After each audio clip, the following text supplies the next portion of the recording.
And now I will speak also about David Irving. He is also an author who wrote about Hitler a lot, or about the Third Reich. He's a very controversial author, but also he has to be mentioned, and later on also about the Austrian new publications.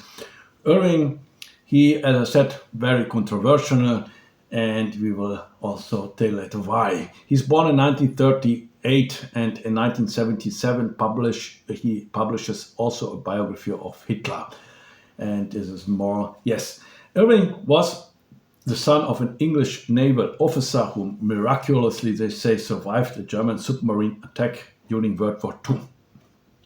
Irving speaks also of a Spartan childhood when American attacked him negatively. He encountered them with saying childhood in Britain in World War II was not so easy, no toys, lack of everything, and so on.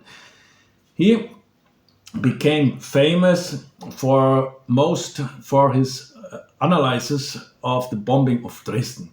He was the first who analyzed it and published a critical book about this bombing, about the bombing of the Allies in 1963, the destruction of Dresden. So this was something where he was maybe also important to show that also the things like the bombing of the German cities were not always 100% necessary, and there were a lot of civil victims. So he also tried to show this, but maybe this was also the root or the time when he had developed some sympathy for the Germans or for the Third Reich, because he started to see them more as a victim. Yeah, today he is considered controversial, to put it mildly. Maybe, not maybe, but the main reason is for that, the main accusation that he denies the Holocaust or trivializes is.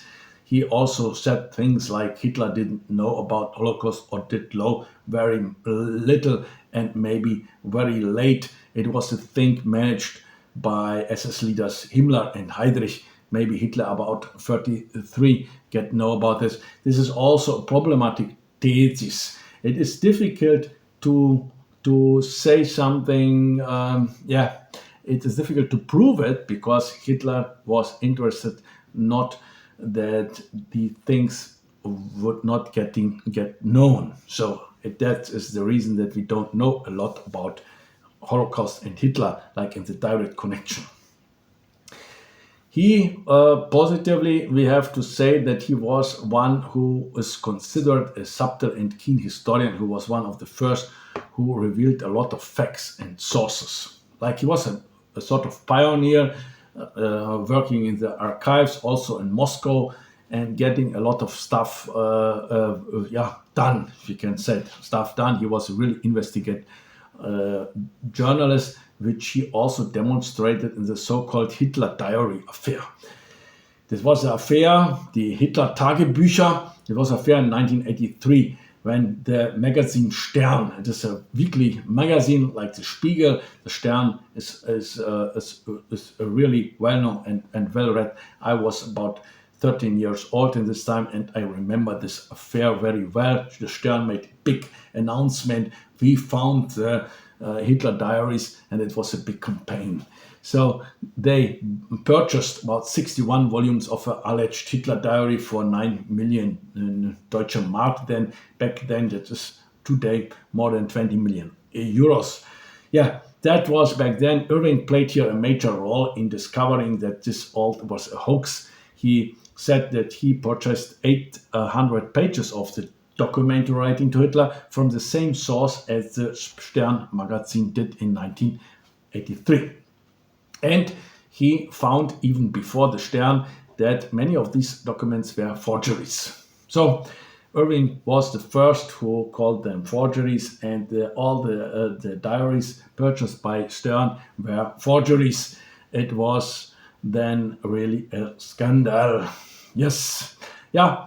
positive also to say that his writing style is really attractive. When you are reading the David Irving books, they are attractive. It's good writing. He is writing in an exciting style. But yes, we have this very controversial, and always in his book you even feel it, his positive attitude versus the Nazi regime. There is a slight tone of this. It is a tone, maybe there is also a slight manipulation. But so that's we can also conclude that maybe he should have chosen more a career as a historical fictioner, because he's writing well, and maybe there would not have been such controversy surrounding his name. Yes.